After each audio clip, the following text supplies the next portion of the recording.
Clara Whitmore's hands trembled as she unfastened her grandmother's pearl necklace, the last real thing her family owned. Tonight, she'd sell it.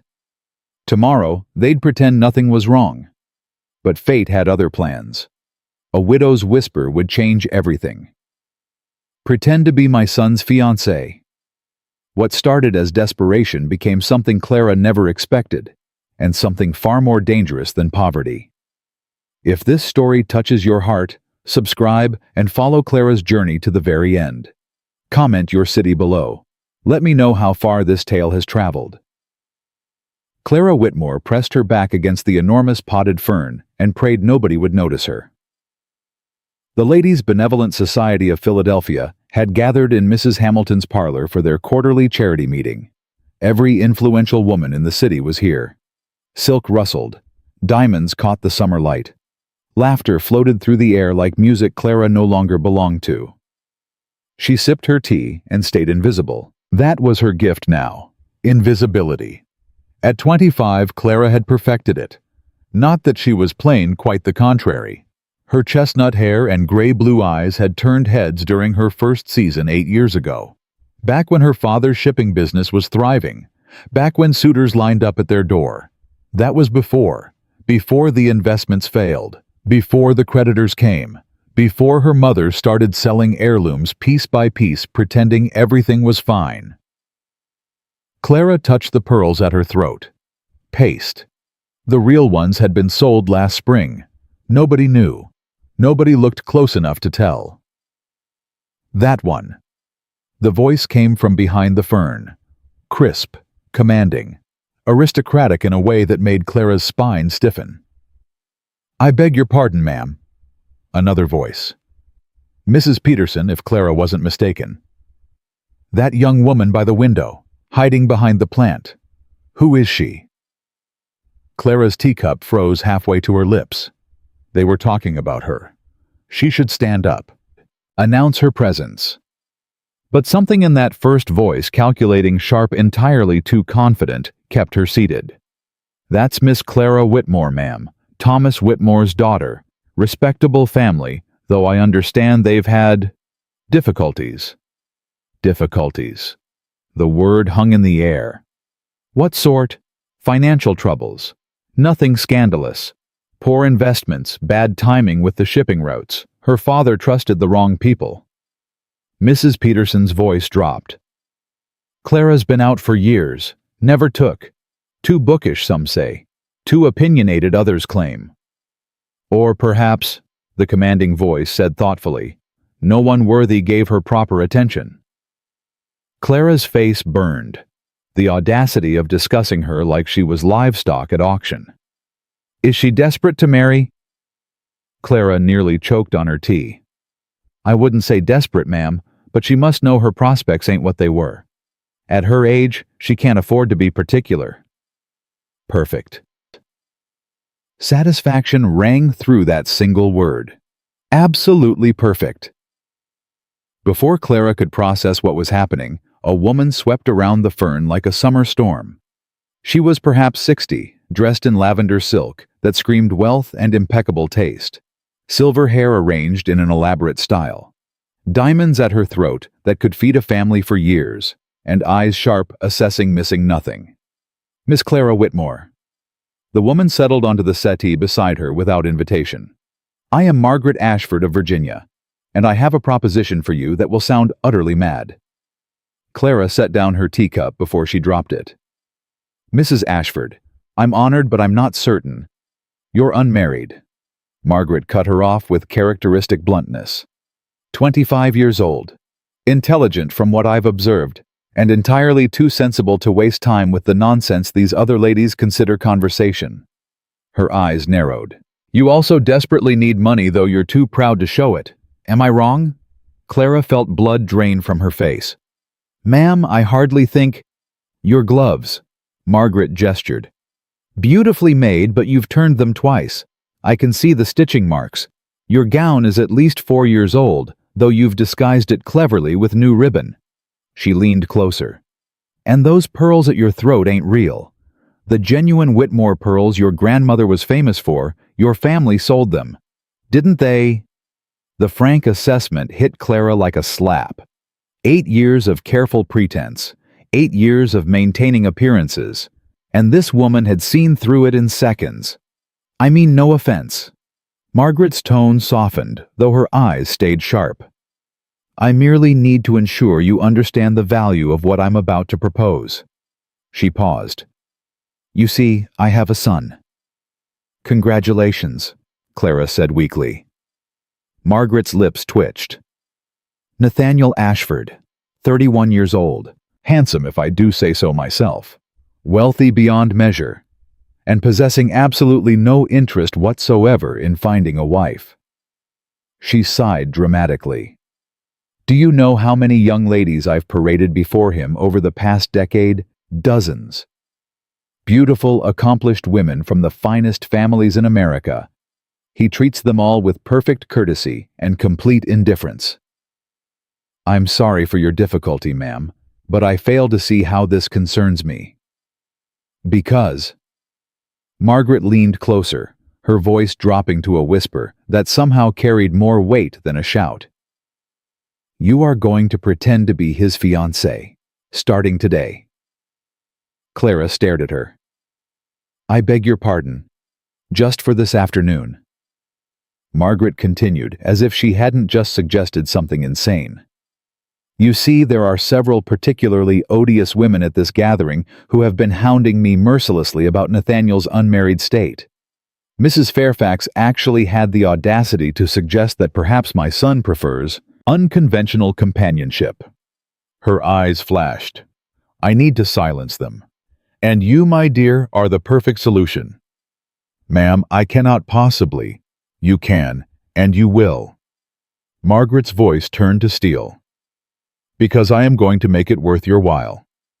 She paused, letting the words sink in. Stand up. Somewhere in Clara's sensible mind, a voice screamed at her to refuse, to make her excuses and leave immediately. But another part of her, the part that had watched her father's worry lines deepen, that had seen her mother quietly sell her wedding brooch last month, that had lain awake, calculating how many more weeks they could maintain appearances before the creditors came calling. That part of her stood up. Excellent. Margaret rose as well, linking her arm through Clara's with proprietary satisfaction. Now smile as if I've just shared delightful news. That's right. She steered her toward the center of the parlor. And for heaven's sake, try to look like a woman in love. I don't even know your son. Minor detail. Margaret's grip tightened. Now hold your head high. You're about to become the most talked about woman in Philadelphia. Before Clara could protest, Margaret had positioned them in the center of the room. Every woman turned to watch. Ladies. Margaret's voice carried effortlessly, silencing all conversation. I have the most wonderful news. May I present my son's fiancée, Miss Clara Whitmore. The wedding will be in 3 months' time. We're keeping it intimate, only 200 guests or so. The room erupted. Women surged forward with congratulations. Questions flew like arrows. Clara found herself pulled into embraces by people she barely knew, heard herself murmuring responses she couldn't process. Through it all, Margaret remained at her side, a small smile of triumph playing about her lips. Mrs. Ashford, Clara hissed under her breath during a brief lull. This is madness. When your son discovers what you've done. Oh, Nathaniel will be furious. Margaret agreed cheerfully. Absolutely apoplectic. It will be magnificent. He's been far too complacent lately. This will do him good. Do him good. You've just announced to all of Philadelphia that we're engaged. Indeed I have. Margaret's eyes glittered. And now you have a choice, my dear. You can publicly humiliate both yourself and me by denying it in front of all these witnesses, ensuring neither of our reputations ever recovers. Her voice dropped to steel. Or you can play along for the remainder of this afternoon. Tomorrow morning we'll discuss your compensation properly. Compensation? I mean, Margaret said slowly, as if speaking to a child, that I am prepared to be exceedingly generous to the woman who helps me solve my problem. Your family's financial difficulties could become a thing of the past, Miss Clara. All you need do is pretend to love my son for one afternoon. Surely that's not too high a price. Clara's mind raced. She looked at the faces surrounding her. Women she'd known for years, but who had never particularly noticed her. They were looking at her now with interest, with envy, with the kind of attention that came from being associated with one of the wealthiest men in America. She thought of her father's tired eyes, her mother's brave smile when she'd sold her wedding ring, her brother Samuel's education hanging in the balance. "What do I need to know about him?" she heard herself ask. Margaret's smile widened like a cat who'd caught her prey. "Splendid. Well, let me see. Nathaniel is brilliant, graduated first in his class at William and Mary. He manages our estates with impressive competence and takes his political duties seriously. He's an excellent horseman, a fair shot, and he detests dancing, despite being quite good at it." "That's not what I meant." Clara's voice steadied. "What will convince people we're actually engaged? His habits, his preferences.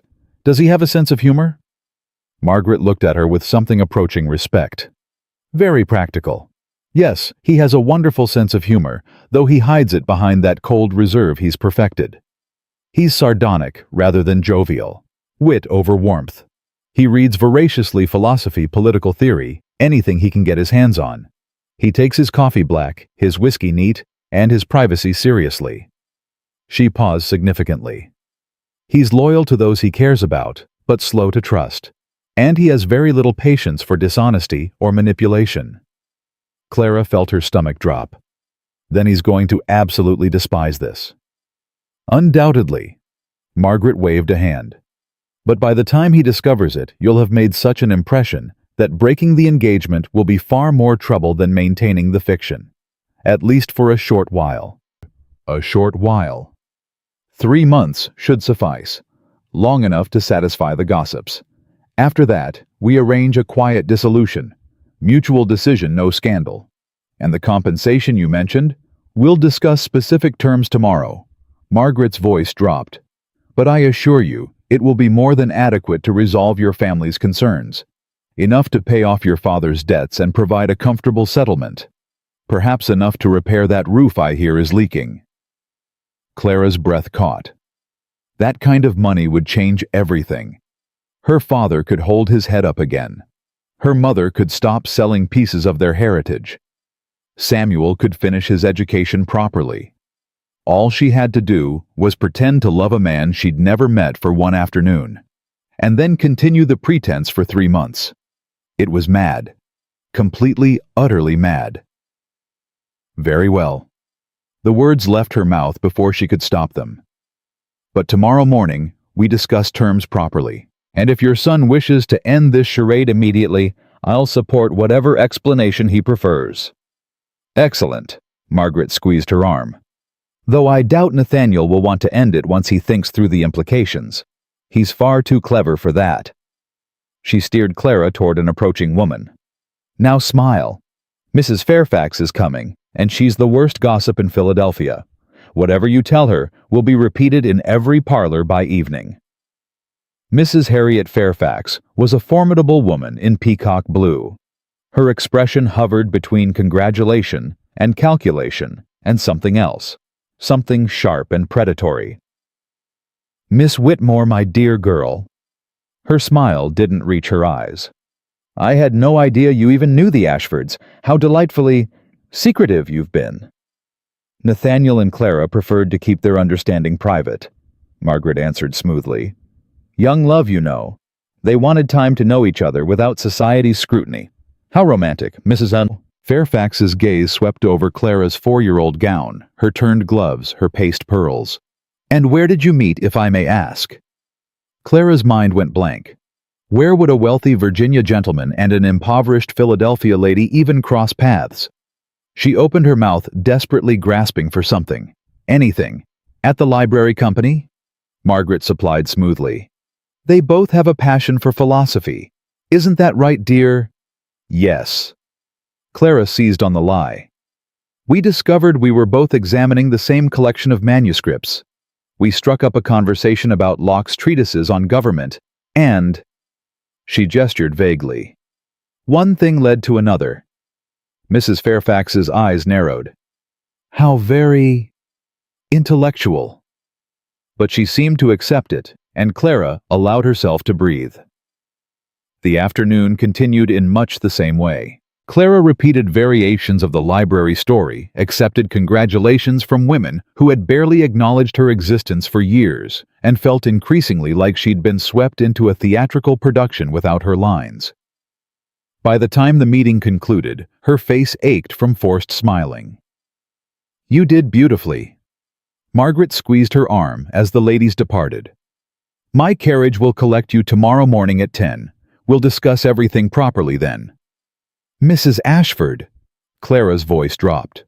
What happens when your son discovers what we've done? Margaret's expression turned thoughtful. Nathaniel has spent the last decade avoiding his responsibilities where marriage is concerned. Perhaps this will remind him that a man of his standing has duties beyond managing estates and attending political meetings. She patted Clara's hand. Sometimes, my dear, we must be forced into recognizing what we truly need. With that, Margaret Ashford swept away, leaving Clara standing in the emptying parlor, wondering what in God's name she had just agreed to. The carriage ride home felt like a dream, or a nightmare. Clara arrived to find her mother in the drawing room, mending curtains that should have been replaced 2 years ago. The afternoon light caught the gray in Eleanor Whitmore's hair, gray that hadn't been there a year ago. Clara, darling, how was the charity meeting? Clara looked at her mother. Still beautiful, despite the worry lines.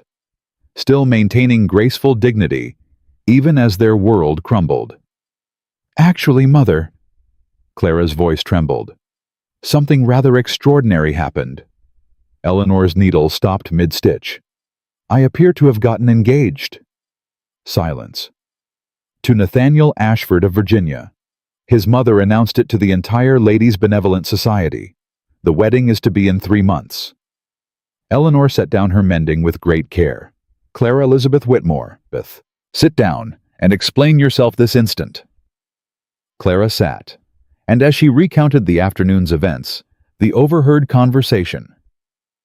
Margaret's proposition, the announcement, the promise of compensation. She watched her mother's expression cycle through disbelief, horror, and finally, cautious calculation. Let me understand correctly. Eleanor's voice was steady, but her hands trembled. Mrs. Ashford has promised to compensate us for participating in a false engagement to her son. Yes, an engagement that will last 3 months and then be quietly dissolved. And you believe she'll actually pay what she's promised? Margaret Ashford didn't become one of the most influential women in Virginia by breaking her word, Mother. If anything, her reputation for keeping promises is fearsome. Eleanor was quiet for a long moment. When she spoke again, her voice cracked. Do you know what this could mean for us, Clara? If she keeps her word. I know. Oh. Your father could hold his head up again. We could repair the house. Samuel could finish his education. Tears filled Eleanor's eyes. We might actually survive. Clara crossed to her mother and knelt beside her chair. That's why I agreed. Not for me. For us. For all of us. Eleanor touched her daughter's cheek. You'll have to meet him eventually. This, Nathaniel Ashford. He'll have thoughts about his mother announcing his engagement without his knowledge. Clara's stomach twisted. I imagine he will. Is Mrs. Ashford certain he won't simply denounce the engagement immediately? She seems to think he'll be practical about it. Clara tried to sound confident. A public scandal would harm his reputation as much as ours. Perhaps. They sat together as the evening light faded, both aware that tomorrow would bring challenges neither could fully anticipate. Somewhere across Philadelphia, making his way toward Virginia, a man named Nathaniel Ashford was going about his evening entirely unaware that his life was about to become very, very complicated. And in the parlors of the city, Mrs. Harriet Fairfax was already whispering. Clara Whitmore, engaged to Nathaniel Ashford. She laughed, sharp and cold. Something about this doesn't add up, and I intend to find out exactly what. The Ashford carriage arrived at precisely 10 o'clock the following morning. Clara had barely slept. She'd lain awake replaying every moment of the previous afternoon, wondering if she'd lost her mind entirely. By dawn, she'd convinced herself to back out. By breakfast, she'd changed her mind again. Her father's face when he'd seen the letter from Margaret Ashford, the one promising initial compensation, would arrive that very day, had sealed her decision. Hope. That's what she'd seen in his eyes. Hope she hadn't witnessed in years. So when the carriage door opened and Margaret Ashford herself emerged, Clara was waiting on the front steps with her best traveling dress and what remained of her courage. Prompt? Margaret nodded approvingly. I appreciate that in a person. Come, my son is expecting us. Clara's stomach dropped. He knows. He received 14 congratulatory messages this morning. Margaret's smile was entirely too satisfied. I imagine he has questions. The carriage ride felt endless and far too short at once. Margaret kept up a stream of advice that did nothing to calm Clara's increasingly frantic nerves. Remember, Nathaniel will bluster and rage. Let him. He needs to work through his temper before he can think rationally. Underneath all that cold reserve, he's actually quite reasonable. That's not reassuring, ma'am. Also, he may say some rather cutting things. Don't take them personally. He has a tongue like a razor when he's angry, but he's never deliberately cruel. You're making this worse. Margaret laughed. I'm simply excited. This is the most interesting thing that's happened in years. The Ashford townhouse in Philadelphia was a masterpiece of federal architecture. Clara had passed it many times, but never imagined she'd be entering through the front door.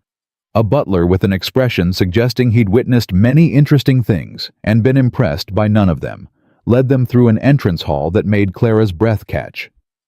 She forced herself not to stare at the artwork that probably cost more than her family's entire house. Then they reached a study, and all thoughts of architecture fled.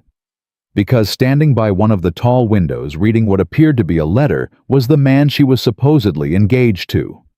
Nathaniel Ashford was tall. That was her first thought.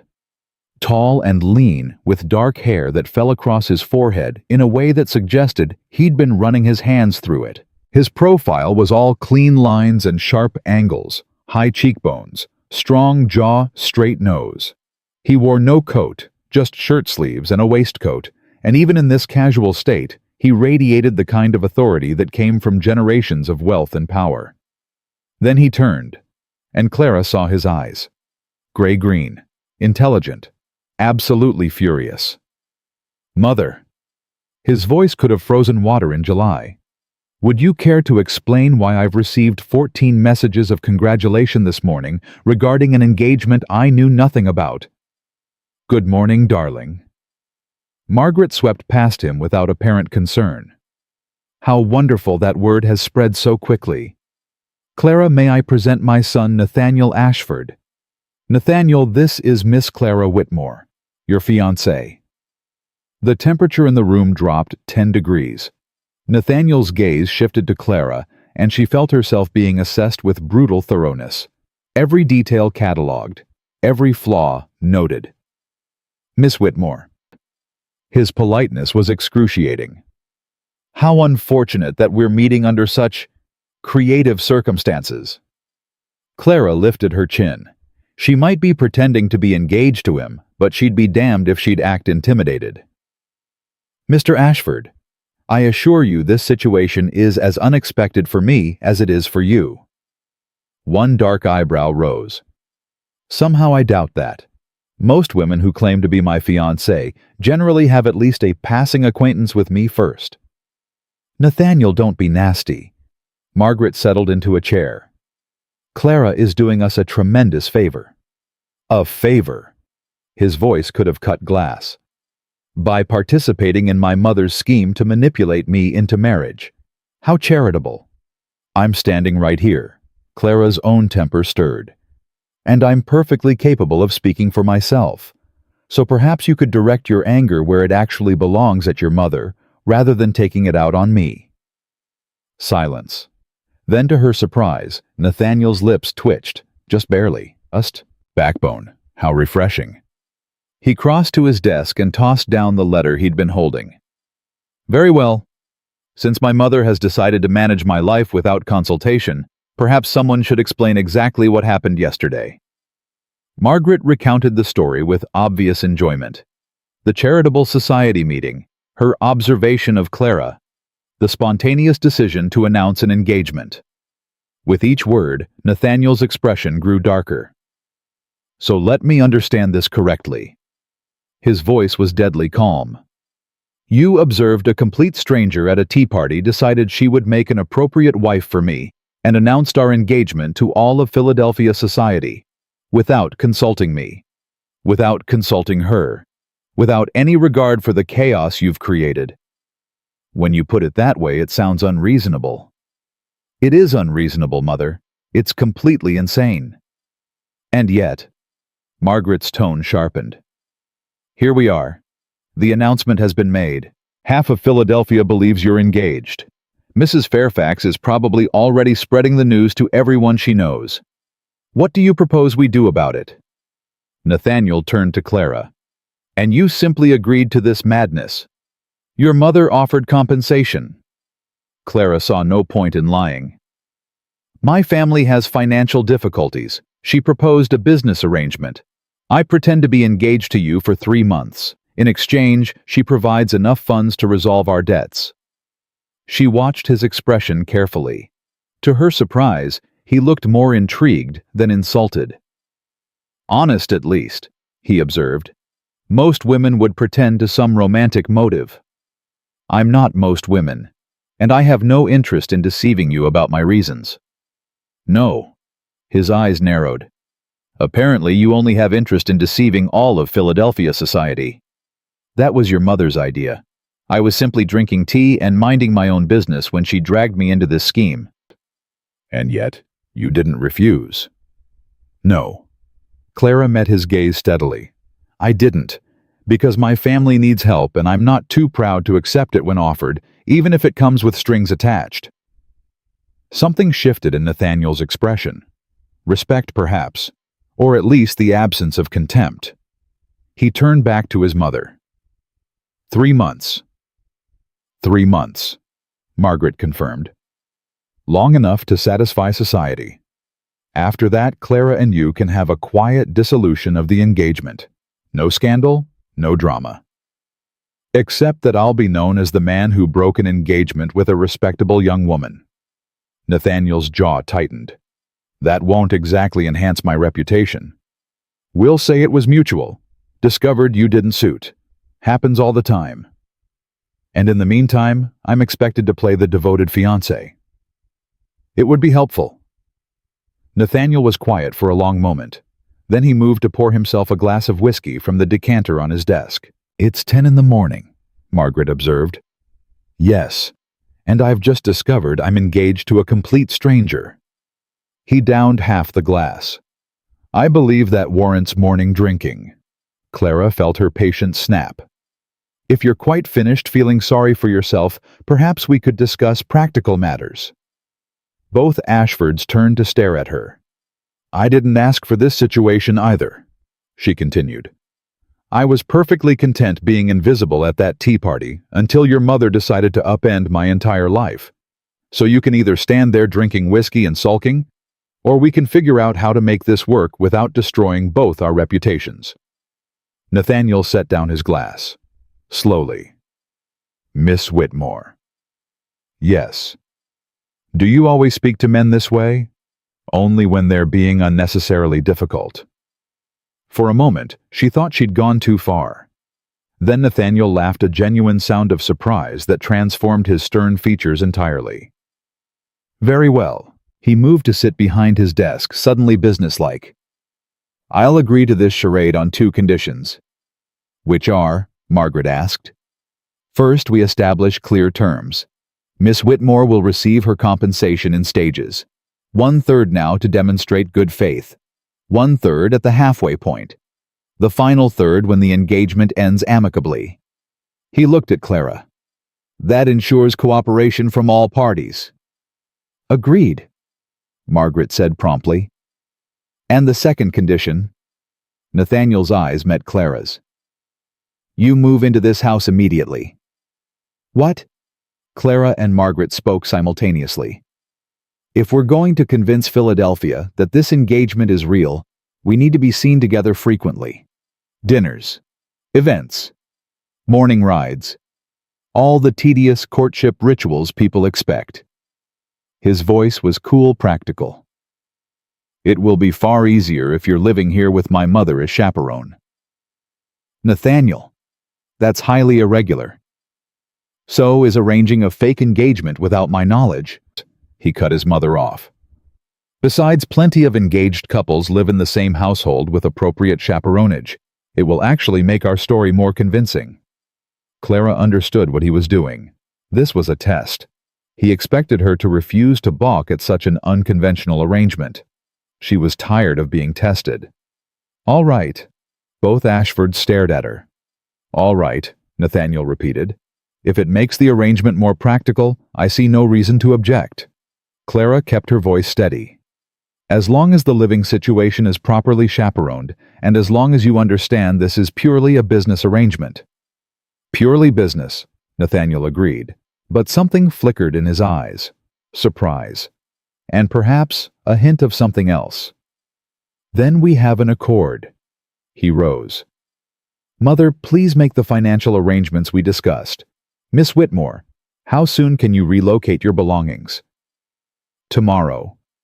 Clara's mind reeled. Everything was moving too fast. I suppose Tomorrow it is. He was already dismissing them, returning his attention to papers on his desk. Mother, please show Miss Whitmore to appropriate rooms. Someone should probably notify the staff. Wait. Clara's voice came out sharper than intended. That's it. We're just doing this. Nathaniel looked up. For the first time, she saw a hint of dark humor in his eyes. Did you expect more discussion? You've accepted my terms. I've accepted yours. The arrangement is settled. He paused. Unless you're developing cold feet. No. She said it quickly. Too quickly. I simply thought you'd rage and threaten and throw me out. I considered it. His smile was sardonic. But as you pointed out, the damage is already done. Fighting it would only create more problems, so we might as well make the best of this farce.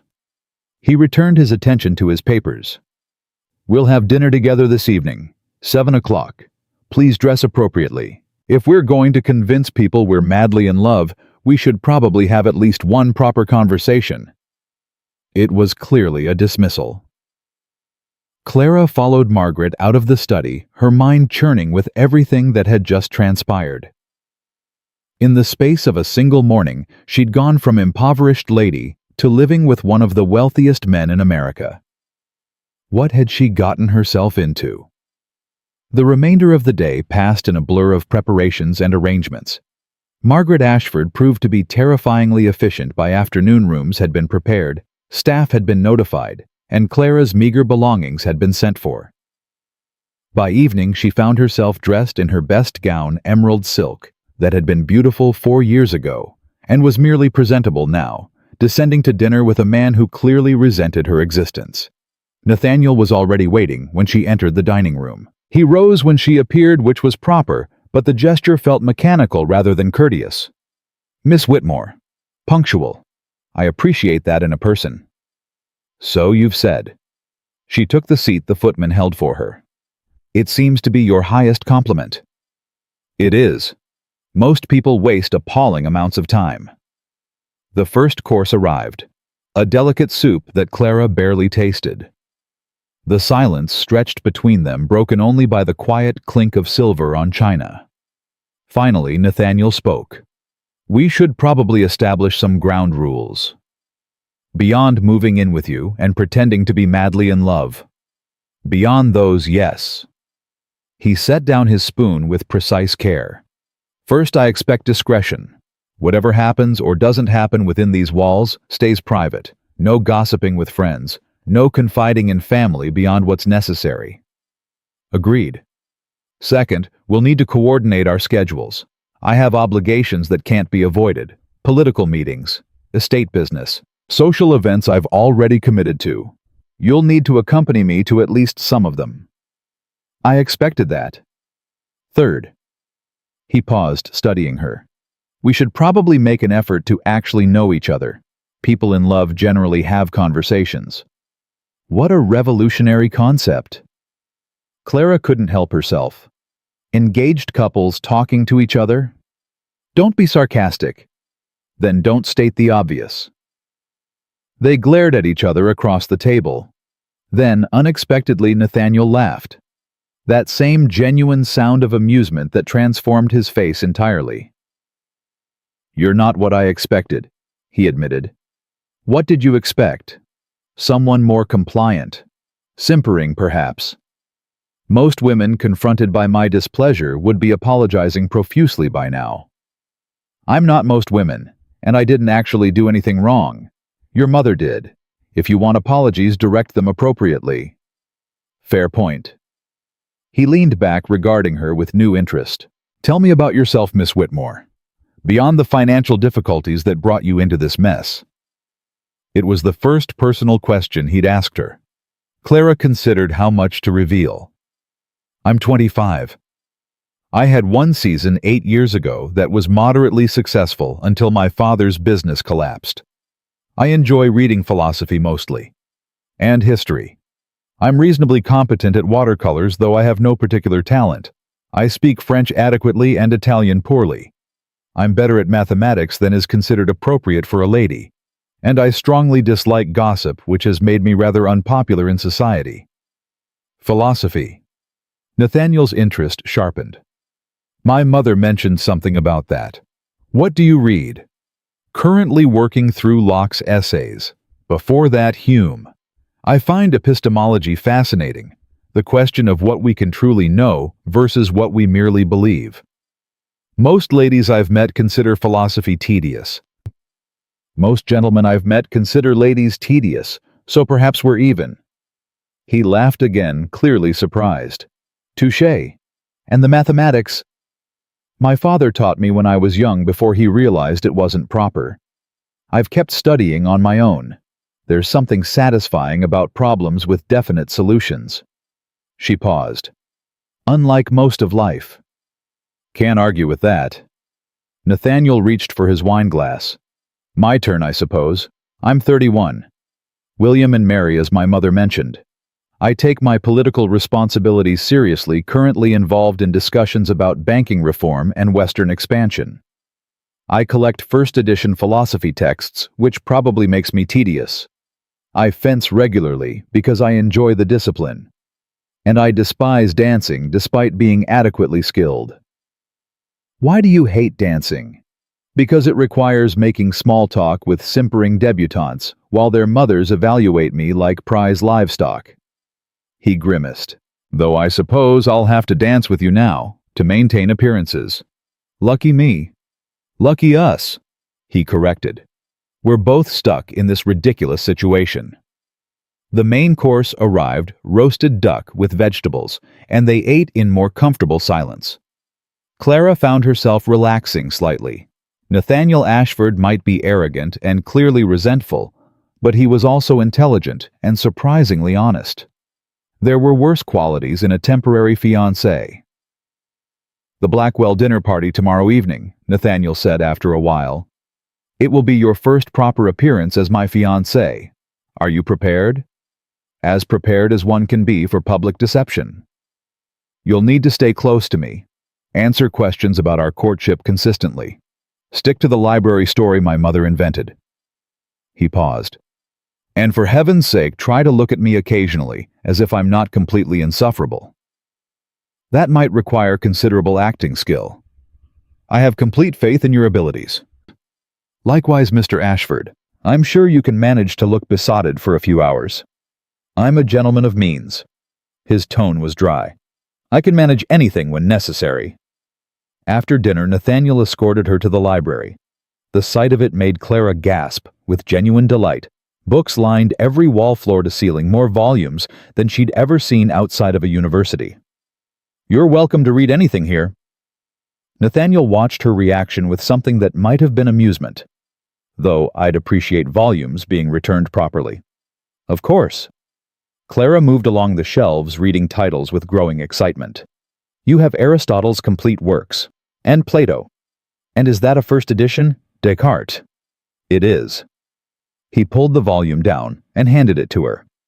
Be careful with it. But yes, you may borrow it. Their fingers brushed as she took the book. Clara felt an unexpected jolt of awareness. She pulled back quickly, clutching the volume like a shield. Thank you. You're welcome. If he'd noticed her reaction, he gave no sign. I generally spend evenings here when I'm not required elsewhere. Feel free to join me or not as you prefer. I don't expect us to be constantly in each other's company. That would be exhausting. Agreed. He moved toward the door, then paused. Miss Whitmore, for what it's worth, you're handling this situation with considerably more grace than I expected. I apologize if I was unduly harsh this morning. The unexpected kindness left her momentarily speechless. Thank you, Mr. Ashford. Nathaniel. He said it quietly. If we're supposed to be engaged, you should probably use my given name. At least in private. Nathaniel, then. She met his eyes. You should call me Clara. Very well. Something softened in his expression. Good night, Clara. Good night. After he left, she sank into one of the library chairs and released a shaky breath. This was going to be more complicated than she'd anticipated. Because against all reason and common sense, she was beginning to like Nathaniel Ashford. And that was absolutely the last thing she needed.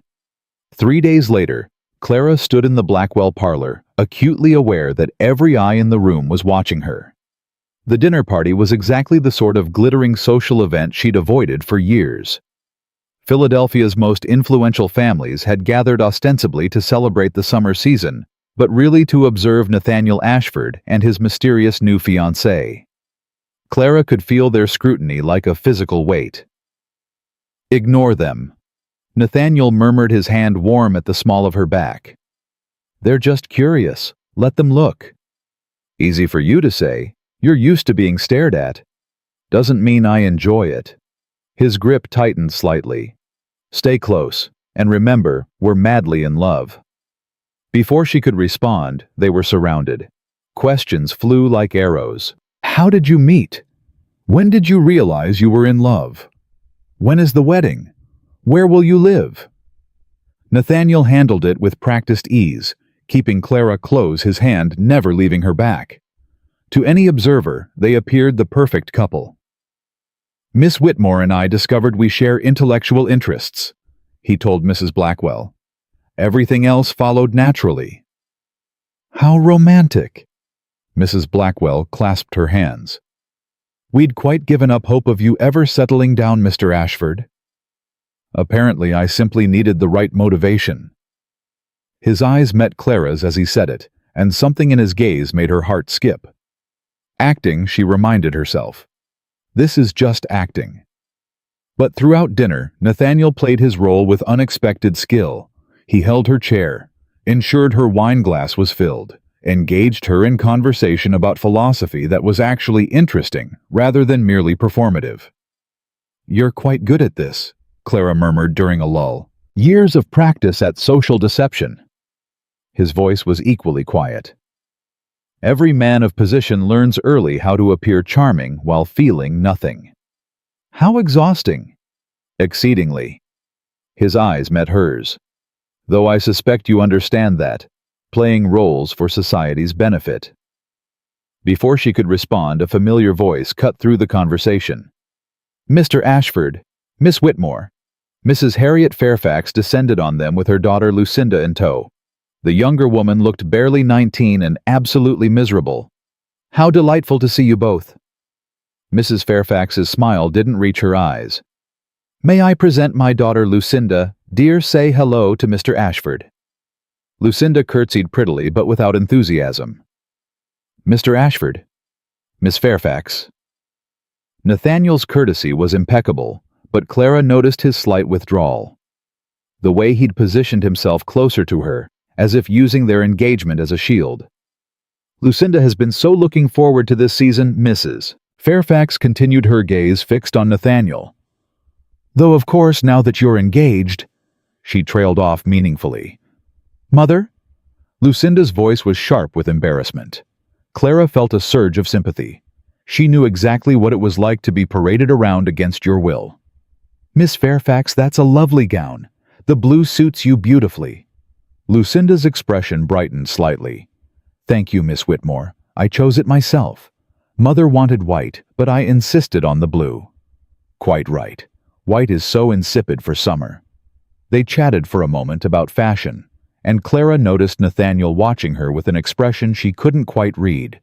When Mrs. Fairfax finally dragged her daughter away to meet other potential suitors, he leaned closer. That was kind of you. She looked uncomfortable. I remember what it's like. Being paraded around like livestock. Precisely. Something shifted in his expression. Understanding, perhaps, or recognition. We have more in common than I expected, Clara Whitmore.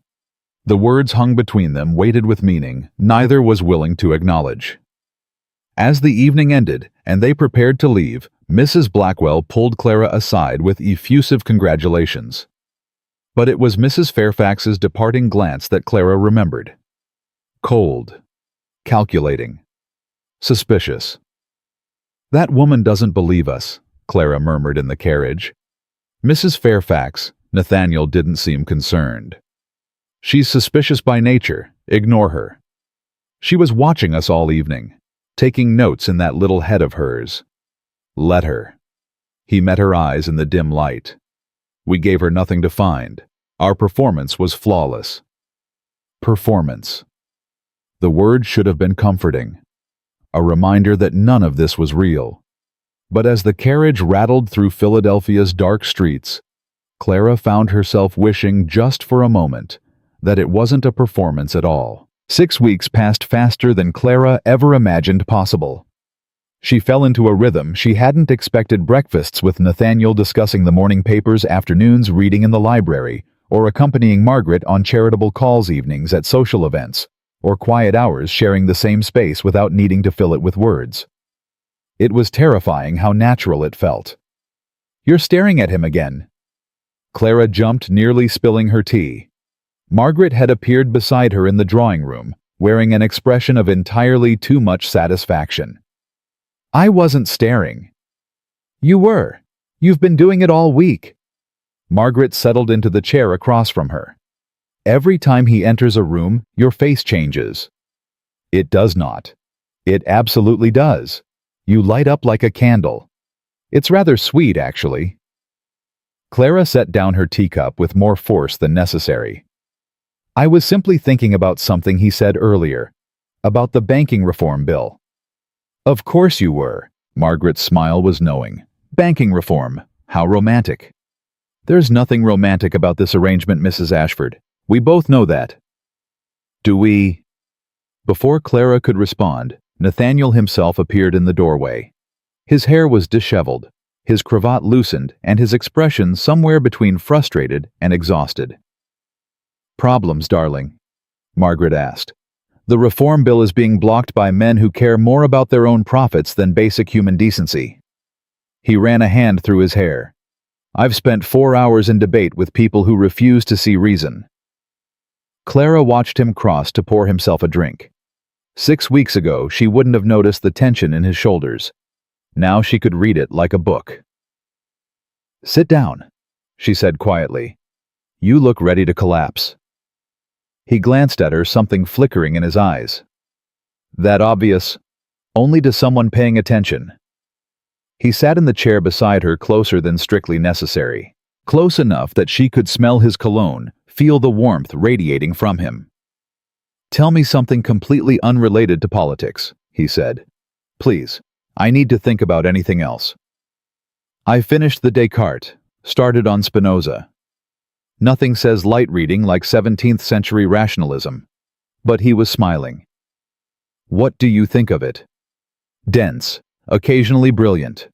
Sometimes I suspect he's making things more complicated than necessary, just to sound intellectual. Nathaniel laughed, that genuine sound she'd come to treasure. Fair assessment. Though don't let the philosophy scholars hear you say that.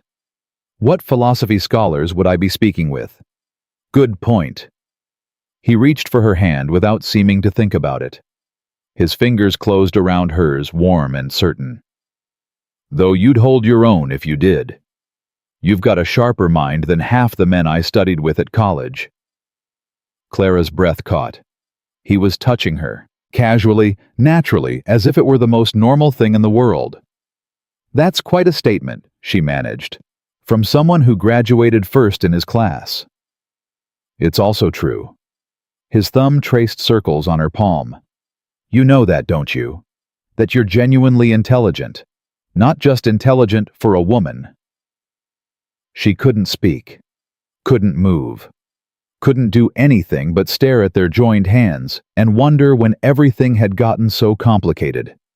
Margaret cleared her throat meaningfully. They both seemed to realize simultaneously that they'd been staring at each other, that the atmosphere had shifted into something charged and dangerous. Nathaniel released her hand. I should return to work. Correspondence to review. Of course. Clara's voice came out strange, too breathless. He paused at the doorway, looking back. We're attending the opera tomorrow evening. Mother, you're joining us? Naturally.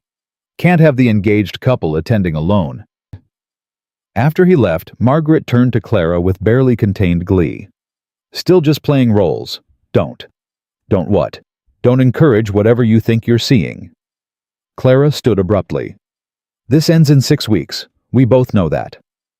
Do we, though? Clara fled before Margaret could say anything else. But that night, lying alone in her enormous bed, she couldn't stop thinking about the way Nathaniel's hand had felt holding hers. The way he'd looked at her as if she was the most fascinating person he'd ever met. The way her heart had raced when he'd called her intelligent. This is dangerous, she told herself. This is exactly what you cannot afford to feel. But her heart wasn't listening. The next week brought a series of social events that left Clara increasingly exhausted and increasingly confused about her feelings. At the Morrison ball, Nathaniel had positioned himself between her and an obnoxiously persistent Lord Ashford, his hand possessive at her waist. I believe the lady is engaged, he'd said, his voice cold enough to freeze fire. To me. Perhaps you'd like to redirect your attentions elsewhere. Lord Ashford had retreated so fast, he'd nearly fallen over his own feet. Was that necessary? Clara had asked afterward. He was looking at you like you were a piece of meat. Nathaniel's jaw was tight. Nobody looks at my fiancé that way. My fiancé. The words had sent an unexpected thrill through her. At the Hamilton dinner party, they'd discovered a shared hatred of overly sweet desserts and spent 20 minutes debating whether apple pie or cherry cobbler was more overrated. Apple pie, Nathaniel had declared. At least cherry cobbler doesn't pretend to be more important than it is. Apple pie is an American institution. An overrated American institution, like most institutions. She'd laughed so hard she'd nearly choked on her wine, and he'd grinned at her. A real grin, not the polished smile he showed society, and something in her chest had twisted painfully. Then there was Tuesday evening in the library. Clara had received a letter from her father that afternoon. He'd sounded enthusiastic for the first time in years, talking about repairs to the house, about Samuel's excellent progress at school, about hope. The relief of it, combined with the crushing guilt that it was all built on lies, had overwhelmed her. She'd been crying silently when Nathaniel walked in. He'd taken one look at her tear-stained face and crossed the room in 3 strides. Without a word, he'd pulled her into his arms. She'd cried against his shoulder while he held her, one hand stroking her hair, murmuring nonsense comfort that somehow helped more than any words could.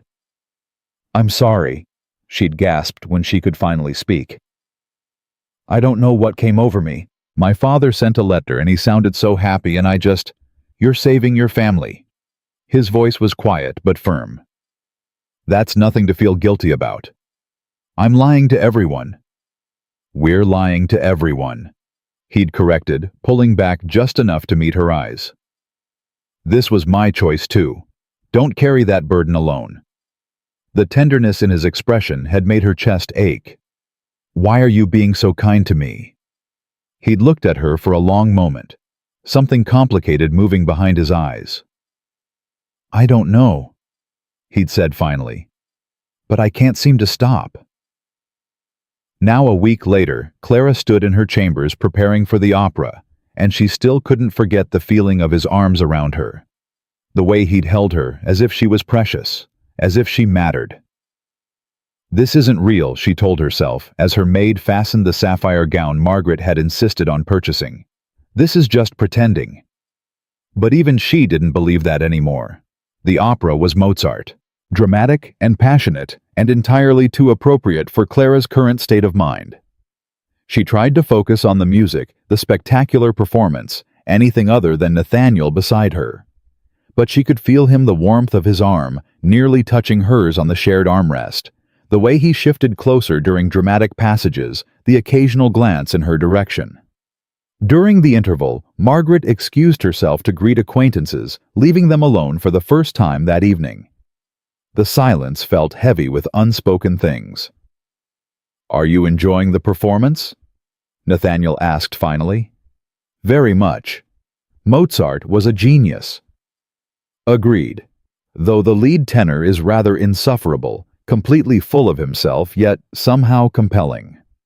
That's the genius of casting. Clara smiled slightly, making us fascinated by someone who should be purely despicable. I prefer to find compelling people who are actually worth my attention. He turned to look at her fully, something intense in his eyes. And have you found anyone compelling? The question hung between them. Clara's heart hammered. Perhaps? Perhaps. He repeated it softly. Not a definitive answer. I'm not certain definitive answers are wise in my current situation. No. He was closer now. When had he moved closer? I suppose they're not. His gaze dropped to her lips. Clara stopped breathing. Nathaniel. Clara. His voice was rough. I need to... Darlings. Margaret's voice shattered the moment like glass. You'll never guess who I just saw. The ambassador from... Clara didn't hear the rest. She was too busy trying to remember how to breathe normally. What had just happened? What had almost happened? And why was part of her desperately wishing Margaret hadn't interrupted? The carriage ride home was torture. Nathaniel sat across from her, rather than beside her, his expression unreadable in the dim light. Margaret kept up a steady stream of chatter about who had been at the opera and what they'd been wearing, apparently oblivious to the tension crackling between them. Or perhaps not oblivious at all. When they arrived home, Nathaniel escorted Clara to her suite with formal courtesy. But tonight, he didn't simply wish her good night and leave. Instead, he stood in her doorway looking conflicted. Clara, I need to... He broke off, running a hand through his hair. I need to be honest with you about something. Her heart stopped. What? This situation, this arrangement. He stepped closer, his voice low and urgent. It's become complicated. I know. Do you... His eyes searched her face. Because somewhere in the last 6 weeks, I've stopped pretending. The words hit her like a physical blow. Nathaniel. No, let me finish. He moved closer still. I know this started as a farce, a business arrangement to solve our respective problems. But it's not that anymore. Not for me. His voice dropped to barely above a whisper. And I don't think it is for you either. Clara's eyes filled with tears. It doesn't matter what it is. We made an agreement. 3 months, then we part ways. Agreements can be changed. To what? Her voice cracked. You're a wealthy gentleman from one of the most powerful families in Virginia. I'm an impoverished woman whose family's survival depends on your mother's generosity. There's no version of this that doesn't end in complication and heartbreak. Unless we make it real. The words hung in the air between them, impossibly tempting. You don't mean that. Clara's voice trembled. You're caught up in the fiction we've created. I'm caught up in you. He cupped her face in his hands. Your intelligence, your humor, your resilience. The way you challenge me and make me think. The way you see through social nonsense to what actually matters. His thumb brushed her cheek. The way you make me want things I've never wanted before. Partnership, companionship, someone who actually understands me. Tears spilled down Clara's face. You can't say these things. Why not? They're true. Because they make everything harder. Her voice broke. Because in 6 weeks this ends. We agreed. Then let's change the agreement. His eyes were fierce. Marry me. For real. Not as part of an arrangement, but because we choose it. Because what we've found together is worth keeping. It was everything she wanted, and everything she couldn't allow herself to have. I can't. She pulled away from his touch. Don't you see I came into this for money? If I say yes now, I'll never know, and neither will you, whether it's real or just desperation and proximity. Whether we've confused ourselves because pretending was easier than admitting the truth. I'm not confused. But I am. The words tore out of her. I don't know what's real anymore, Nathaniel. I don't know if I've actually fallen in love with you, or if I've convinced myself I have because it makes the charade easier. And you don't know either. Not really. He looked stricken. We need to stick to the plan, she said firmly, even as her heart shattered. 6 more weeks. Then we end the engagement as agreed. If what you're feeling is real, it will still be real after 3 months of separation. And if you're wrong, if I know right now with absolute certainty that I want you in my life permanently, then you'll still want me in 6 weeks. Her voice was barely a whisper. But we need that time. We need space. To be certain. A long silence stretched between them. Finally, he nodded. 6 weeks. Then we revisit this conversation. Thank you. He turned to leave, then paused. For what it's worth, Clara, I've never been more certain of anything. But I'll give you the time you need. After he left, Clara closed the door and slid down to sit on the floor. Her elaborate gown pooled around her as she buried her face in her hands and let herself cry. For what she wanted, for what she was afraid to take, for the impossible situation they'd created. Because Nathaniel was right. Somewhere in the last 6 weeks, she'd stopped pretending too. She'd fallen in love with him. But loving him didn't make the complications disappear. The remaining weeks crawled by with agonizing slowness. Clara and Nathaniel maintained their public facade, attending events with perfect courtesy. To the outside world, they appeared the ideal engaged couple. In private, everything was infinitely more complicated. They still shared breakfasts and occasional evenings in the library. But now every interaction was weighted with unspoken tension. Nathaniel never again mentioned making the engagement real, but his eyes said everything his words didn't. And Clara found herself aching with the need to close the distance between them, to give in to what she wanted. But she held firm. They needed time apart. They needed certainty. With only 3 days remaining before their agreed separation, Margaret summoned Clara to the drawing room with unusual urgency. We have a problem. Clara's stomach dropped. What kind of problem? Mrs. Fairfax. Margaret's expression was grim. She's been investigating, questioning servants, checking records, generally being an insufferable nuisance. The blood drained from Clara's face. And she's discovered something damning. There's no record of Nathaniel ever visiting the library company during the time we claimed you met. Clara felt her knees weaken. Can she prove anything? Not definitively. But she's spreading rumors, suggesting the engagement was arranged for financial reasons, that you're a fortune hunter who trapped Nathaniel into a sham. That's not... Clara broke off. It was partially true. She had entered this arrangement for money, even if everything had become so much more complicated than that. I know it's not the full truth, Margaret's voice gentled. But perception matters in our world. If these rumors gain traction, both your reputations will suffer. Then we'll end the engagement early. Issue a statement about discovering we don't suit. That will only confirm suspicions. Margaret studied her carefully. There is another option. Clara's heart began to race.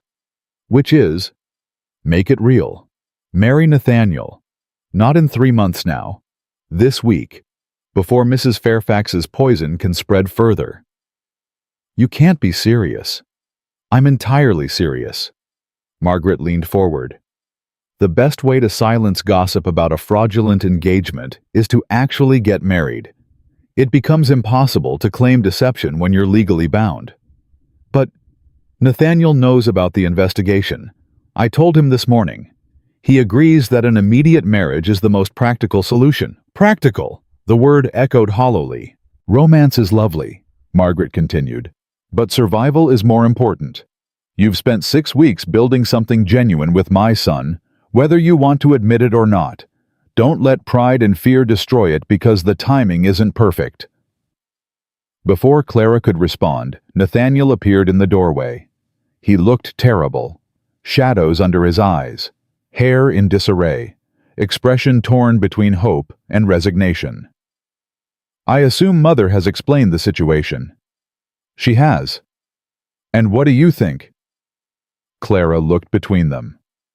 Margaret with her calculated determination, Nathaniel with his guarded expression. I think I need to speak with Nathaniel alone. Margaret left her heels clicking against the floor. The silence that followed felt enormous. You don't have to do this, Nathaniel said finally. Marry me to salvage the situation. I won't force you into anything. And your reputation? I'll survive. I'm a wealthy man with powerful connections. I have certain privileges when it comes to weathering gossip. He stepped closer. But yours might not recover. An impoverished woman accused of trapping a gentleman into a false engagement society won't be kind. I'm aware. So the question is... He moved closer still. What do you want? Not what's practical or sensible. What do you actually want? It was the most direct question anyone had ever asked her. And standing there looking at Nathaniel, this complicated, brilliant, unexpectedly tender man who'd become the center of her world, Clara realized she was tired. Tired of lying. Tired of pretending. Tired of denying what her heart had known for weeks. I want you. The words fell into the silence like stones into still water. I've wanted you for weeks, she continued, but I was too afraid to admit it, afraid it wasn't real, that I was fooling myself, that you only felt obligated because of the arrangement.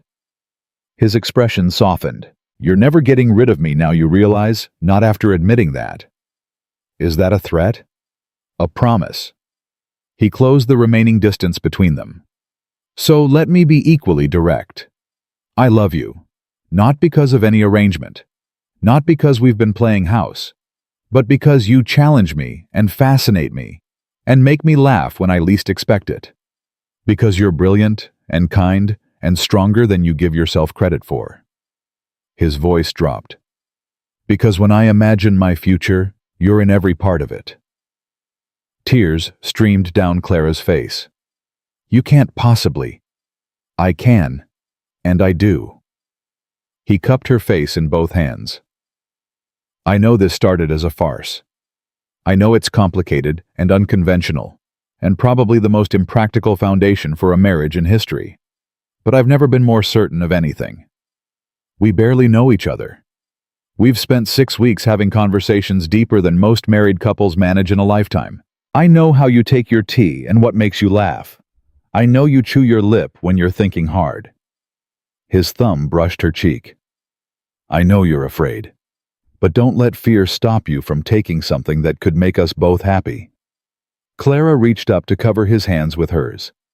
If we do this, if we actually get married, it has to be real. No more pretending. No more arrangements. Just us building something genuine. That's all I've wanted since that night at the opera. His voice was rough, possibly before, though I was too stubborn to acknowledge it. And your mother, her manipulations, will be politely but firmly discouraged from interfering in our marriage. Clara laughed through her tears. She means well.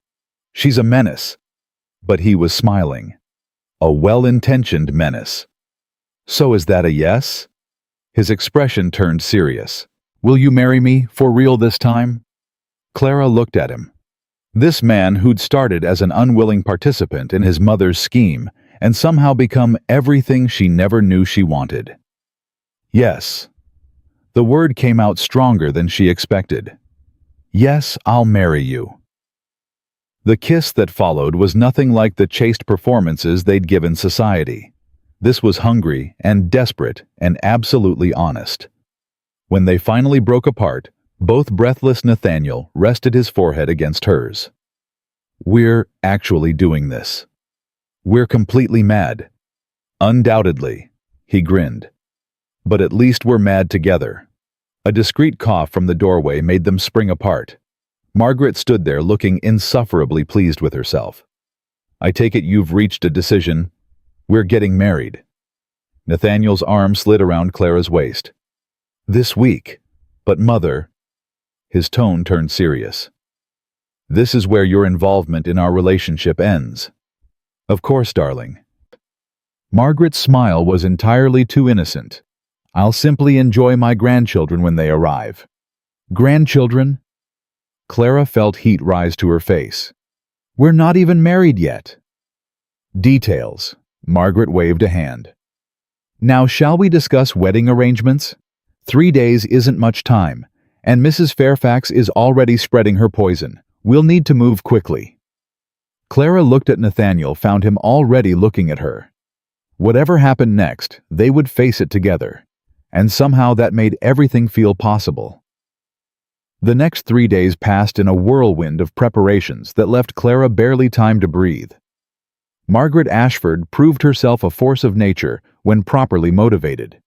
Within hours of the decision, she had secured the church, arranged for flowers, sent invitations to 200 of Philadelphia's most influential families, and somehow procured a wedding gown that fit Clara as if it had been made for her. How did you manage all this? Clara asked, staring at the cream silk gown laid across her bed. Money and determination, dear. Margaret adjusted a sleeve. Mostly money, but determination helps. The wedding is in 2 days. Yes, which is why we don't have time for unnecessary questions. Margaret's expression softened slightly. Are you having second thoughts? Clara touched the delicate fabric. No. I'm terrified, but not doubtful. Good. Terror is appropriate. Doubt would be problematic. A knock at the door interrupted them. Nathaniel entered, without waiting for permission, his expression tight with barely contained fury. We have a problem. Clara's stomach dropped. What now? Mrs. Fairfax has escalated her campaign. He held up a newspaper. She's published a letter in the society pages. Anonymous, of course, but everyone will know who wrote it. Margaret snatched the paper from his hands, her eyes scanning rapidly. Her face went pale, then flushed with anger. That vicious, conniving snake! What does it say? Clara asked, though part of her didn't want to know. Nathaniel's jaw tightened. It suggests that our engagement was arranged entirely for financial gain, that you seduced me through manipulation, and that my mother paid your family to participate in the scheme. The words hit Clara like physical blows. It goes on to suggest, Margaret continued, her voice shaking with rage, that any woman desperate enough to sell herself into a fake engagement cannot be trusted, that the respectable families of Philadelphia should consider carefully before accepting such a person into their midst. Clara sank onto the bed, her legs suddenly unable to support her. She's trying to destroy me. She's trying to stop the wedding. Nathaniel crossed to her, crouching before her chair. If she creates enough scandal, she hopes I'll end the engagement to protect my reputation. Will you? The question came out before Clara could stop it, small and afraid, and hating herself for asking. Nathaniel's expression softened. He took her hands in his. Clara Whitmore, look at me. She raised her eyes to his. I am marrying you in 2 days, not because of any arrangement, not despite the scandal, because I love you and nothing Mrs. Harriet Fairfax or anyone else says will change that. His grip tightened. Do you understand? Tears spilled down her cheeks. But your reputation can survive. I've weathered worse than society gossip. He brushed the tears from her face. The question is, can you? Because if you want to end this, if the scrutiny is too much, I'll understand. I won't like it, but I'll understand. Clara looked at him, this man who'd started as a stranger and become everything she never knew she needed. I'm not running, she said. Not from her, not from anything. Something fierce flashed in Nathaniel's eyes. Good, because I have a plan. What kind of plan? He smiled, and it wasn't the polished society smile she'd seen 100 times. This was sharper, dangerous. We're going to destroy her. Margaret leaned forward, interest sparking in her eyes. I'm listening. Mrs. Fairfax has made her accusations publicly. She's counting on us to retreat to cancel the wedding to prove her right through our own cowardice. Nathaniel stood, beginning to pace. Instead, we do the opposite. We accelerate everything. We make the wedding the social event of the season. We invite everyone, including her. Invite her? Clara stared at him. She's trying to ruin us. Exactly, which is why we're going to give her a front row seat to watch herself fail. His voice hardened. She's made claims she can't prove. Let her try to maintain them while standing in a church watching us exchange vows. Let her explain to Philadelphia society why she tried so desperately to stop a legitimate marriage. Margaret's smile was predatory, and if she refuses to attend, then she looks like a coward who spreads rumors but won't stand behind them. Either way, we win. Clara's mind raced through the implications. It was risky, audacious, possibly insane. It was also brilliant. There's something else, she said slowly. Something that might help. Both Ashfords turned to her. Mrs. Fairfax has a daughter, Lucinda. I've spoken with her several times at various events. Clara met Nathaniel's eyes.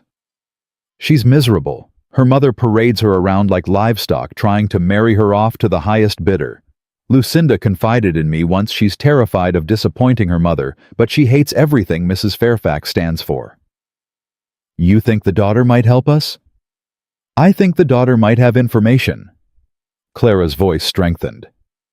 Mrs. Fairfax isn't careful around her own family. She considers Lucinda too stupid to notice or remember anything important. But Lucinda isn't stupid. She's observant, and she's angry. Nathaniel considered this. Can you speak with her before the wedding? The Hendersons are hosting a tea tomorrow afternoon. I know Lucinda will be there. Mrs. Fairfax never misses an opportunity to display her daughter.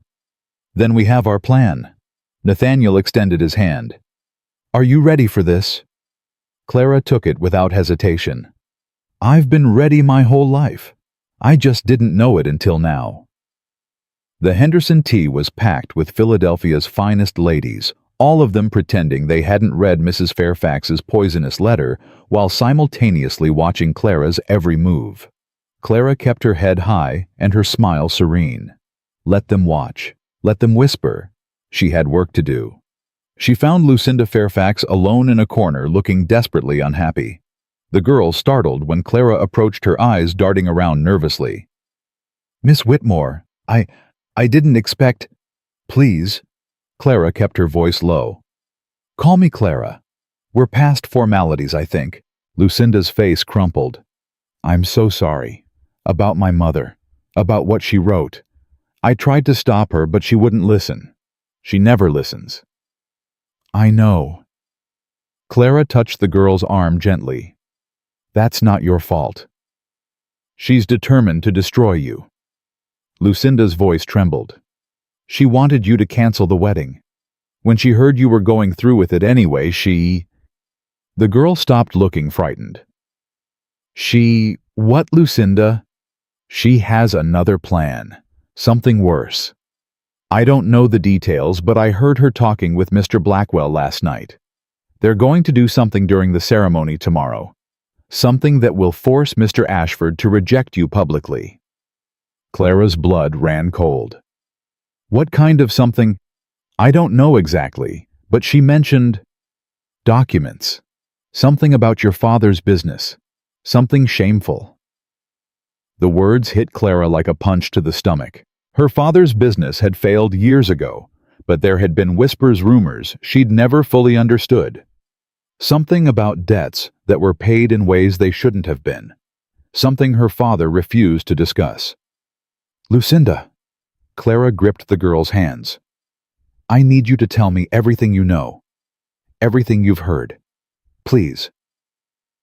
Lucinda hesitated, fear warring with something else in her eyes, a desire to be free perhaps, to finally do something her mother would hate.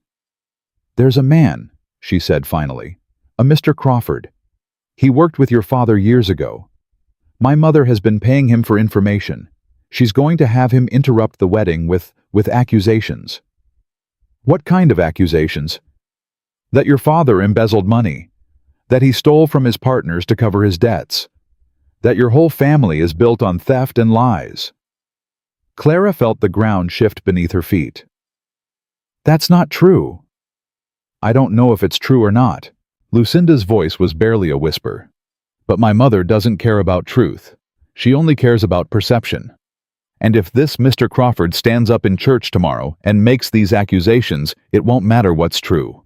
The damage will be done." Clara's mind raced. She had to find Nathaniel, had to warn him, had to figure out what her father had or hadn't done all those years ago. "Thank you, Lucinda." She squeezed the girl's hands. "You've been braver than you know. My mother will destroy me if she finds out I told you.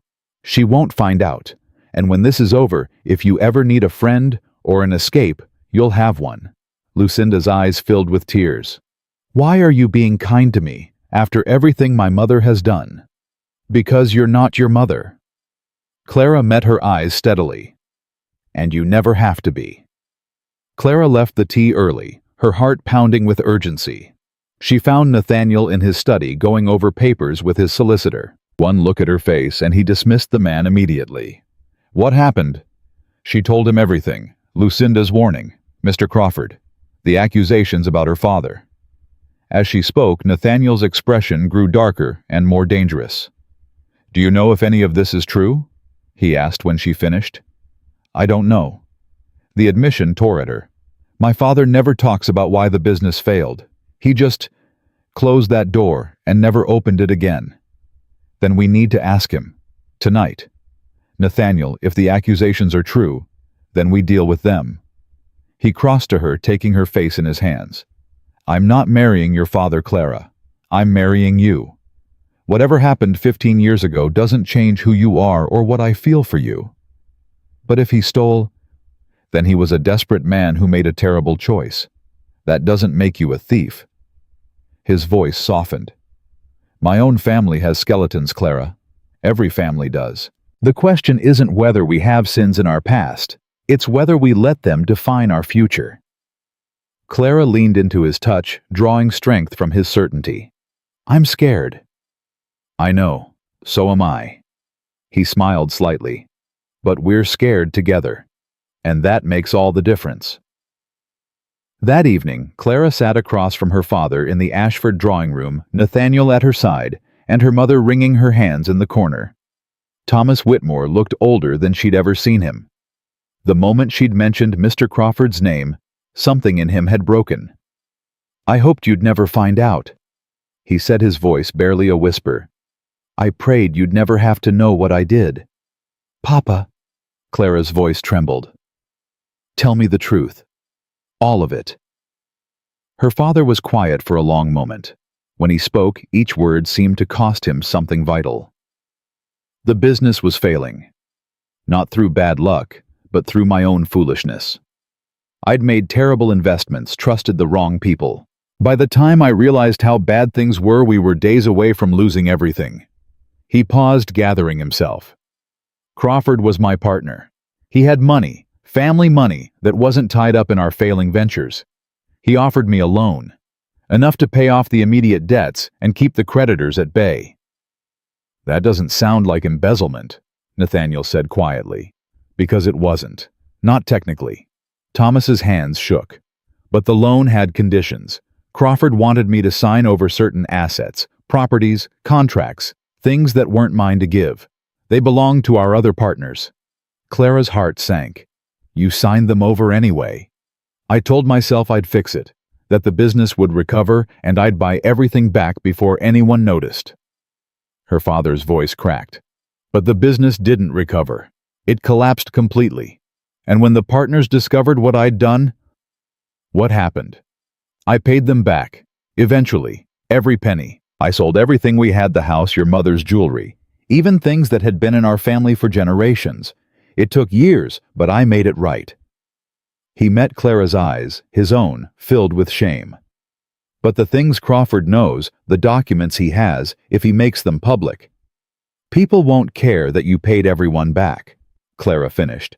They'll only remember that you stole. I'm so sorry, sweetheart. Tears streamed down her father's face. I never wanted you to pay for my sins. I've spent 15 years trying to protect you from this, and now... Clara crossed to her father and knelt before him, taking his trembling hands in hers. You made a terrible mistake, but you also spent 15 years making it right. She squeezed his hands. That has to count for something.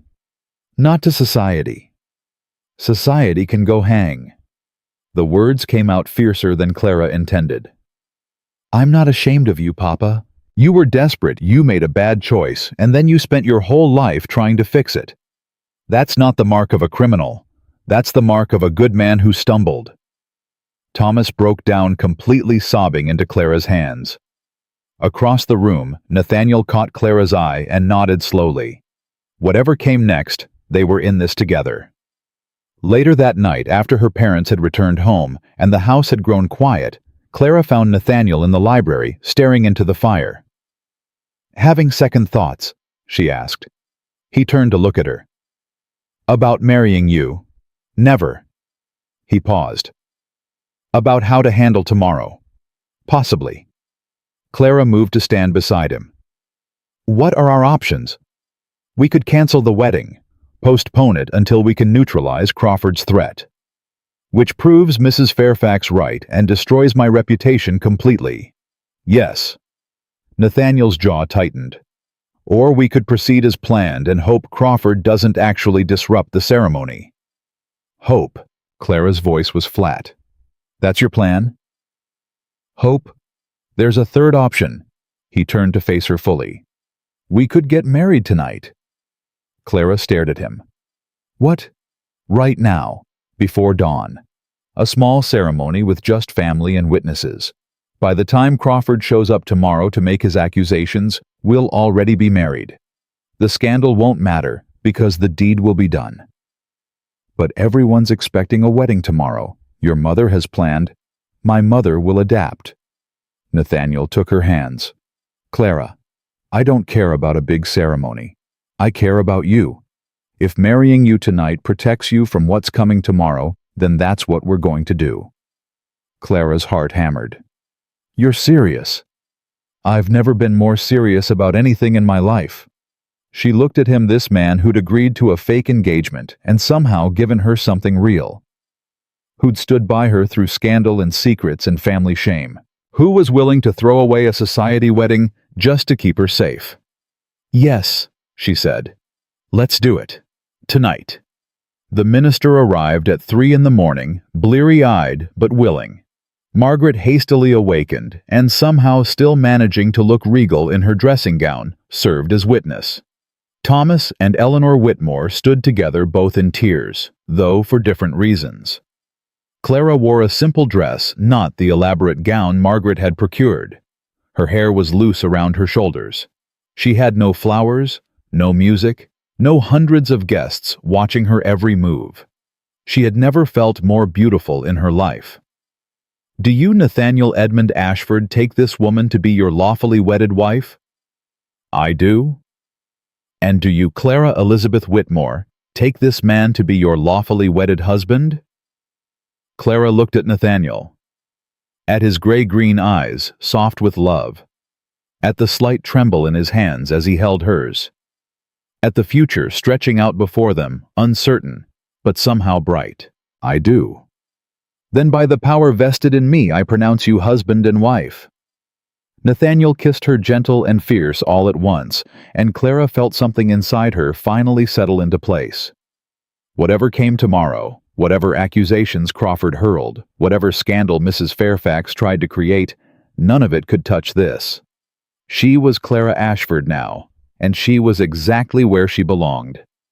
Mrs. Fairfax's plan fell apart spectacularly. Crawford arrived at the church the next morning, prepared to interrupt a wedding that had already happened. When Margaret Ashford met him at the door and informed him that Mr. and Mrs. Nathaniel Ashford had been married for hours, the color drained from his face. But the accusations can be addressed in a court of law if you dare. Margaret's voice was ice. Though I suspect you won't, given that filing false accusations against the Ashford family tends to end poorly for the accuser. Clara, standing behind Margaret with Nathaniel's arm around her waist, watched Crawford's composure crumble. Mrs. Fairfax promised many things, I'm sure. Nathaniel's voice cut through the air like a blade. Unfortunately for both of you, she underestimated my wife. Your wife.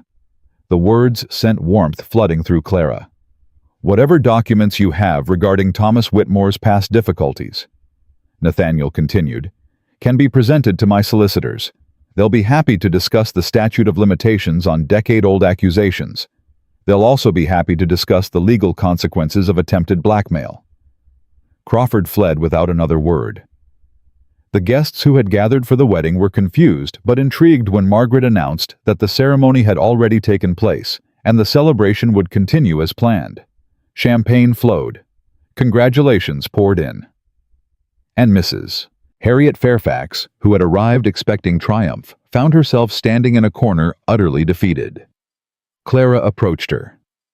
Mrs. Fairfax. The older woman's face contorted with hatred. You think you've won. But society has a long memory. The rumors will fade. Clara kept her voice pleasant, aware that others were watching. Especially when people realized that you paid a man to disrupt my wedding with accusations that turned out to be ancient history. Accusations that the victims themselves forgave years ago. Mrs. Fairfax's mouth opened then closed. I know about Crawford. I know about your scheme. I know about every nasty little plan you've made over the past weeks. Clara smiled. And I know that your daughter Lucinda is desperately unhappy and wishes she had the courage to escape your control. The color drained from Mrs. Fairfax's face. How dare you? I dare because I'm not afraid of you anymore. Clara leaned closer. You tried to destroy me and you failed. Now I suggest you spend less time worrying about my marriage and more time worrying about whether your daughter will ever forgive you for the way you've treated her. She turned and walked away without looking back. Nathaniel was waiting for her pride evident in every line of his face. That was magnificent. I may have inherited some steel from my father after all. Clara took his arm. Though I'd prefer to use it more constructively in the future. I look forward to watching you conquer the world, Mrs. Ashford. Mrs. Ashford. Clara felt the words settle over her like a blessing. She was married. Really, truly married. Not as part of an arrangement, but because she loved and was loved in return. The rest of the celebration passed in a blur of faces and congratulations. Clara's parents looked younger than they had in years, the weight of their secret finally lifted. Margaret presided over everything with obvious satisfaction. Though Clara caught her watching them with something softer in her eyes, genuine happiness perhaps that her scheme had somehow worked out. And Nathaniel never left her side. Not when distant relatives peppered them with questions. Not when business associates offered lengthy congratulations. Not when the evening grew long and the guests finally began to depart. "Ready to go home?" he asked when the last carriage had pulled away. Home. They're home now. "Yes," Clara said. "I'm ready." That night in the bedroom she now shared with her husband, Clara felt nervousness flutter in her chest. They were married, really married. And now? "We don't have to do anything tonight." Nathaniel's voice was gentle.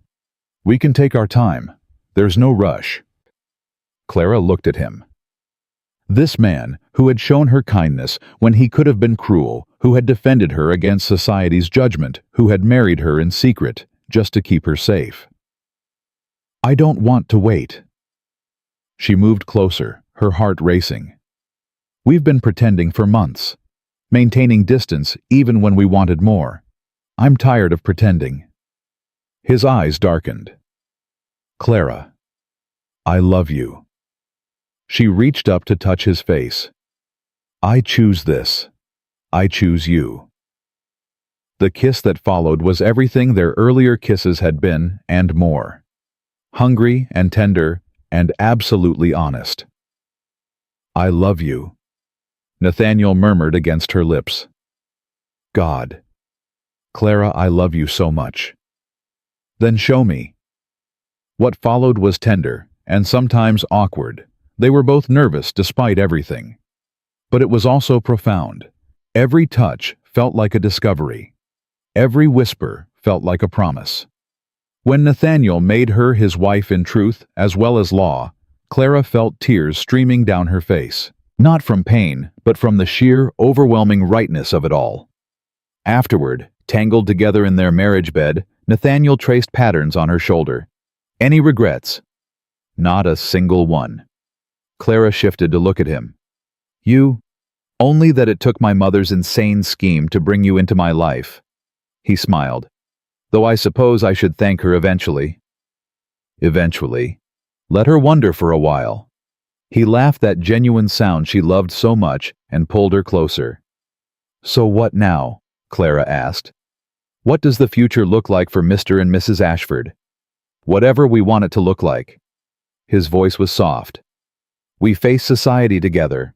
We build a life together. We argue about philosophy and politics and whether apple pie is overrated." "It's not overrated." "Agree to disagree." He pressed a kiss to her forehead. "The point is, we have each other now. Everything else we figure out as we go." Clara snuggled closer, feeling sleep pull at her. For the first time in months, she felt completely at peace. Whatever challenges tomorrow brought, they would face them together. And somehow that made everything feel possible. 5 years later, Clara Ashford stood in the doorway of the nursery and watched her husband attempt the impossible. Nathaniel was on his hands and knees trying to coax their 3-year-old son Thomas from beneath the bed, while simultaneously preventing their 1-year-old daughter Catherine from eating the wooden blocks scattered across the floor. "Thomas, come out this instant. Hiding from Papa is not acceptable behavior." "Don't want to," came the muffled reply. "You said we had to leave." "We do have to leave. Your grandmother is expecting us." "Don't want to see grandmother. She pinches my cheeks." Clara pressed her hand over her mouth to stifle her laughter. Catherine chose that moment to stuff a block into her mouth with determined satisfaction. "Catherine, no." Nathaniel lunged for her, but she'd already started gnawing. "That's not food. We've discussed this." Catherine responded by shoving the block deeper. "Need assistance?" Clara finally asked, unable to contain her amusement any longer. Nathaniel looked up, his hair completely disheveled, his cravat missing entirely, and his expression somewhere between exasperation and surrender. "Your children are menaces. They're only my children when they misbehave. When they're good, they're yours. They're never good." "True." Clara crossed to retrieve Catherine, expertly extracting the block from her mouth with practiced ease. "Though I believe you promised them a trip to the village if they behaved this morning." Thomas's head emerged from beneath the bed like a groundhog in spring. Papa did say that. Clara shot Nathaniel a meaningful look. Didn't you? Nathaniel had the grace to look sheepish.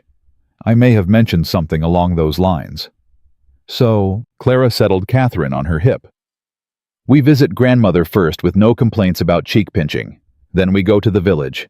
Is that acceptable, young man? Thomas considered this negotiation with the gravity of a seasoned diplomat. Can I have a sweet from the baker? One sweet, if there are no tantrums. Deal. Thomas scrambled out from under the bed and launched himself at Clara's legs. Mama makes better deals than Papa. Mama is considerably more devious than Papa, Nathaniel muttered, climbing to his feet and brushing dust from his trousers. It's why I married her. I thought you married me because your mother forced you into a fake engagement. That too. He leaned in to kiss her cheek, his hand warm on her waist. Though the deviousness was definitely a factor. Clara laughed the same laugh she'd been laughing for 5 years now. Free and light and full of joy she'd never expected to find. The journey to Margaret's estate took just over an hour. Thomas pressed his face to the carriage window, pointing out every horse, every farm, every interesting-looking tree. Catherine fell asleep in Clara's arms, her small fist clutching Clara's dress. You're staring at me again, Nathaniel observed. Am I? You've been doing it for 5 years. One would think you'd have memorized my face by now. Clara smiled. I keep finding new things to appreciate. Such as the gray at your temples. It makes you look distinguished. Distinguished, he grimaced. That's what people say when they mean old. You're 36, hardly ancient. I feel ancient some mornings, particularly when Thomas decides dawn is an appropriate time to practice his war cries. Clara shifted Catherine to a more comfortable position. He gets that from your side of the family. He gets that from your side. The Whitmores are notoriously loud. The Ashfords are notoriously stubborn. Point taken. Nathaniel reached over to brush a strand of hair from her face. Are you happy, Clara? The question caught her off guard. Where did that come from? I've been thinking about how we started. The lies, the arrangement, the scandal. His eyes searched hers. Sometimes I wonder if you regret any of it. Clara was quiet for a moment, considering her answer. I regret that we started with dishonesty, she said finally. I regret that Mrs. Fairfax nearly destroyed us before we'd even begun. I regret the fear and confusion of those first months. She reached for his hand. But I don't regret a single moment since. Not one. Even the sleepless nights with colicky babies. Even those. She squeezed his fingers. Especially those, actually. Those nights reminded me that we'd built something real, something worth losing sleep over. Nathaniel raised her hand to his lips.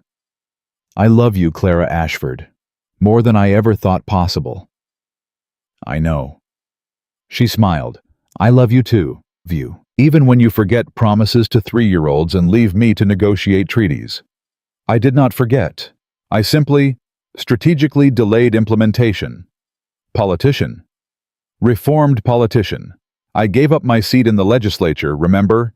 To spend more time with your menaced children. To spend more time with my beloved family. He pulled her closer, careful not to disturb sleeping Catherine. There's a difference. Margaret Ashford had aged gracefully in the 5 years since Clara had first met her. Her silver hair was now entirely white, her movements slower, her voice perhaps a touch less commanding. But her eyes remained as sharp as ever. There they are. Margaret swept Thomas into her arms the moment they arrived. My beautiful grandchildren, let me look at you. Thomas submitted to cheek pinching with minimal squirming. Clara suspected the promised village trip was serving as motivation. He's grown so much, Margaret exclaimed. And look at little Catherine. She has her father's eyes. God help her, Nathaniel muttered. I heard that. Margaret handed Thomas to a waiting nursemaid and turned to embrace Clara. "How are you, my dear, surviving motherhood?" "Thriving, actually." Clara returned the embrace warmly. "Though I suspect my definition of thriving has evolved considerably." "It does that." Margaret's expression softened. "I remember when Nathaniel was this age. I thought I'd never sleep again." "You turned out fine." "I turned out exhausted. There's a difference."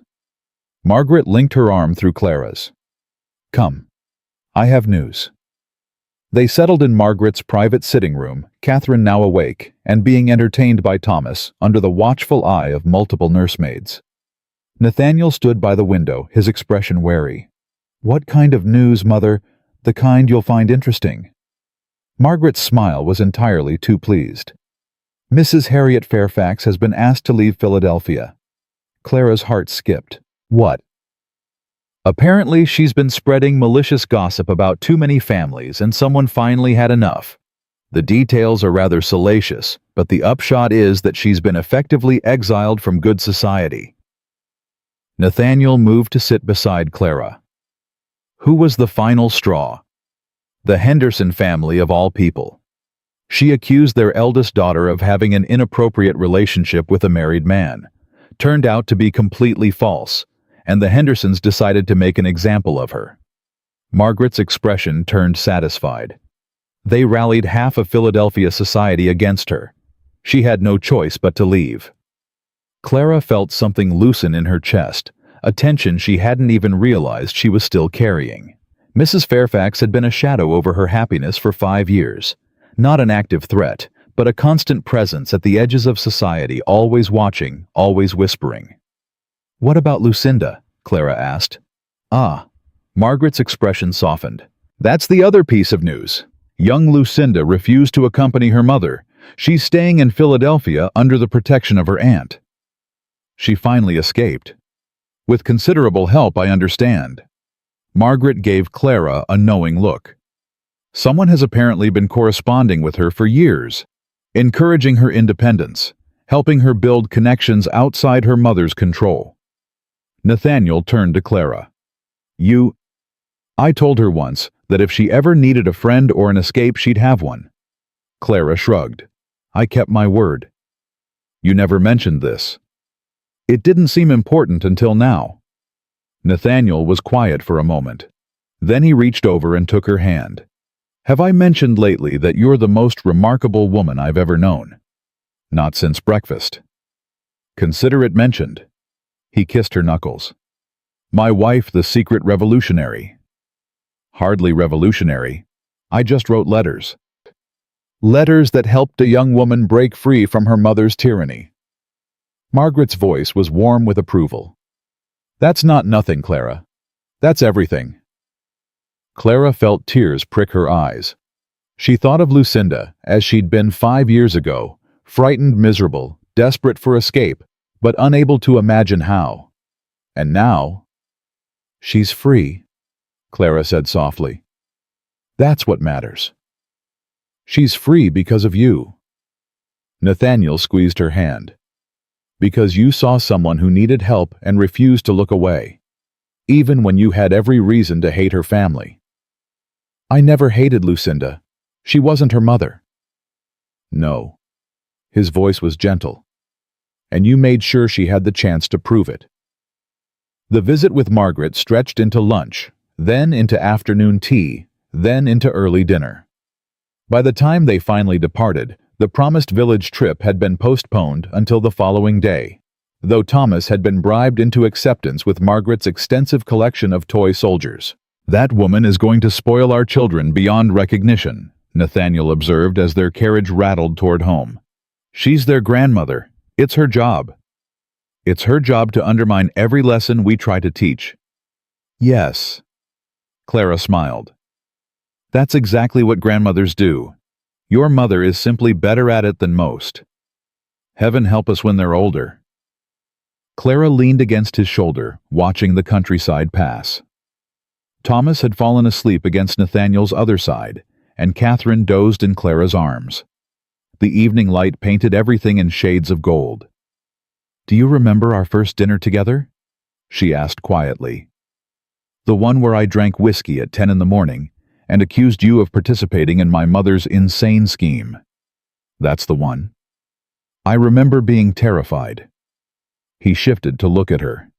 Not of you, of what you represented. This intelligent, practical woman who'd been thrust into my life without warning. I didn't know how to handle you. You handled me by being rude and dismissive. I was protecting myself. His voice dropped. I'd spent years building walls against exactly the kind of connection you offered, and you just walked right through them. I didn't walk through anything. You let me in. Eventually, he pressed a kiss to her hair. Though I made you work for it. We both worked for it. Clara closed her eyes, feeling the rhythm of the carriage, the warmth of her sleeping children, the solid presence of her husband beside her. That's what made it real. They arrived home after dark. Nathaniel carried Thomas to the nursery, while Clara settled Catherine in her crib. The children's nurse took over, and suddenly they were alone in the hallway, their children safe and sleeping, the house quiet around them. Walk with me, Nathaniel said, taking her hand. They ended up in the library, still their favorite room, still the place where they'd built the foundation of everything they'd become. Clara settled into her usual chair, but Nathaniel didn't sit. He paced before the fireplace, his expression thoughtful. What is it? Clara asked. I've been thinking about what you said earlier, about the beginning, the lies and the arrangement. Nathaniel, let me finish. He stopped pacing, turning to face her. When my mother first announced our engagement, I was furious. I felt trapped, manipulated, robbed of my choices. And then I met you, and I was even more furious because you weren't what I expected. You were intelligent and practical, and entirely too sensible to be part of my mother's ridiculous scheme. Clara smiled slightly. Thank you, I think. But somewhere along the way, I stopped being angry. His voice softened. I started looking forward to our breakfasts. I started wondering what you'd think about things before I thought about them myself. I started imagining a future that included you, not as an obligation, but as a choice. I remember. What I never told you, he continued, was that the night before our secret wedding, I was terrified. Not of marrying you, I wanted that more than I'd ever wanted anything. I was terrified that you'd wake up one day and realize you'd made a mistake. That you'd settled for me because circumstances forced you to, not because you truly wanted me. Clara stood crossing to him. Nathaniel, I know it's foolish. 5 years of marriage, 2 children, countless conversations about philosophy and politics, and whether apple pie is overrated. It's not overrated. And still sometimes I wonder if you're truly happy. If this life is what you wanted, or if you simply made the best of what you were given. Clara took his face in her hands, forcing him to meet her eyes. Listen to me, Nathaniel Ashford. Listen carefully, because I'm only going to say this once. He was silent, waiting. I spent 25 years being invisible, overlooked, dismissed as too bookish, too opinionated, too old to matter. I watched my family crumble and pretended everything was fine because that's what was expected. I gave up on finding love because love seemed like a luxury I couldn't afford. She brushed her thumbs across his cheekbones. And then your impossible mother dragged me into an impossible scheme, and I met an impossible man who challenged me and infuriated me and somehow became the center of my entire world. Clara. I didn't settle for you. I chose you. Every single day I choose you. Not because circumstances forced me, but because you're the only person who's ever seen me, truly seen me, and loved what you saw. Her voice broke. You made me believe I was worth loving. After 25 years of feeling invisible, you made me feel seen. Nathaniel's eyes glistened. I love you. I know. She smiled through her tears. And I love you. More than philosophy and mathematics and first edition Descartes. More than anything I ever thought I could love. He kissed her, then soft and fierce, and full of everything words couldn't express. When they finally pulled apart, both slightly breathless Nathaniel rested his forehead against hers. "I have something for you. Another gift. You spoil me." "This is different." He reached into his jacket pocket and withdrew a folded document. "I've been holding on to this, waiting for the right moment. I think tonight is that moment." Clara took the paper, unfolding it carefully. Her eyes scanned the contents, and her breath caught. "This is a trust deed for your family. I established it the week after we married, but I never told you." His voice was quiet. "It provides a permanent income for your parents and brother, managed independently of our marriage, untouchable by anyone except them." Clara looked up at him, unable to speak. "I wanted you to have insurance," he continued, "so you'd never have to wonder if you stayed with me because you had no choice. This gives your family security whether we're together or not. It means your decision to stay is purely a decision," Clara finished softly. "Yes." He met her eyes. "I need you to know that. I need you to know that every day you choose to be with me, you're choosing freely. Not because of obligation or financial necessity. Because you want to be here." Clara carefully set the document aside. Then she threw her arms around him and held on as if she'd never let go. "You impossible, wonderful man," she whispered against his shoulder. "How did I get so lucky? I believe your mother ambushed you at a tea party." "I believe you're right." She pulled back to look at him, tears streaming down her face. "But I like to think fate played a role too."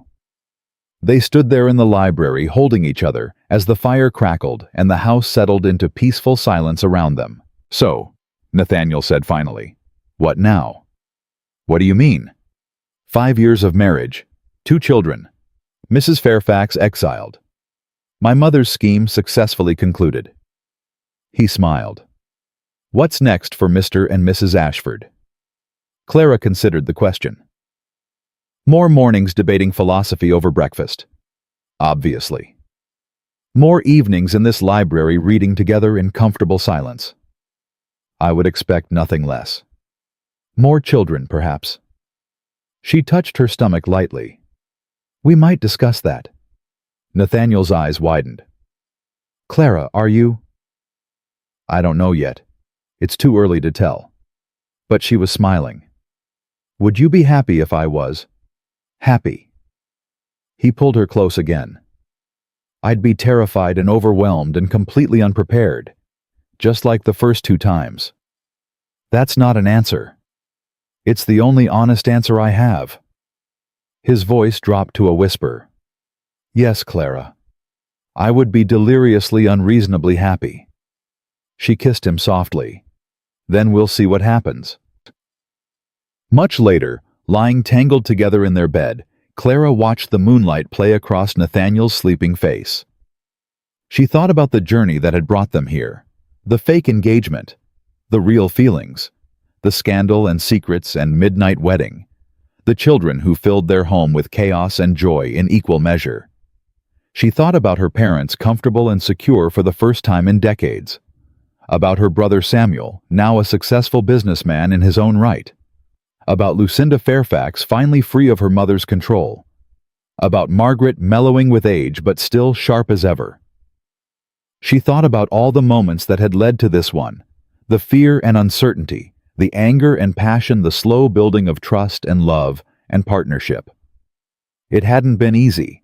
Nothing worth having ever was. But lying here now in the home they'd built together with the family they'd created, sleeping peacefully down the hall, Clara knew with absolute certainty that she wouldn't change a single moment of it. Not the lies that started it.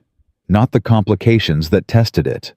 Not even the pain that nearly broke them. Because all of it, every struggle, every triumph, every ordinary day, had led to this extraordinary life. Nathaniel stirred beside her, his arm tightening around her waist. "You're thinking too loudly," he mumbled. "Go to sleep." "How do you know I'm thinking?" "Because you're you. You're always thinking." He opened one eye. "What about how lucky I am?" He pulled her closer. I'm the lucky one. We can both be lucky. Fine. We're both lucky. He pressed a kiss to her forehead. Now go to sleep. Thomas will be awake at dawn demanding his village trip, and I need at least 4 hours before I can face his enthusiasm. Clara smiled into the darkness. She closed her eyes and let sleep claim her safe in her husband's arms, surrounded by everything she'd never known she wanted. The journey had started with a whispered proposition at a tea party. It had become something neither of them could have predicted, a love story built on lies that somehow became the truest thing either of them had ever known. And as morning light crept through the windows and children's laughter echoed through the halls, Clara Ashford knew with absolute certainty that this was exactly where she was meant to be. Not because fate had decreed it, not because circumstances had forced it, but because she had chosen it every single day with her whole heart. And she would keep choosing it, this man, this family, this life, for all the days she had left. Because some stories don't end with happily ever after. Some stories become the foundation for everything that comes next, built on truth, strengthened by struggle, and made beautiful by the simple, extraordinary act of choosing love again and again for as long as forever lasts.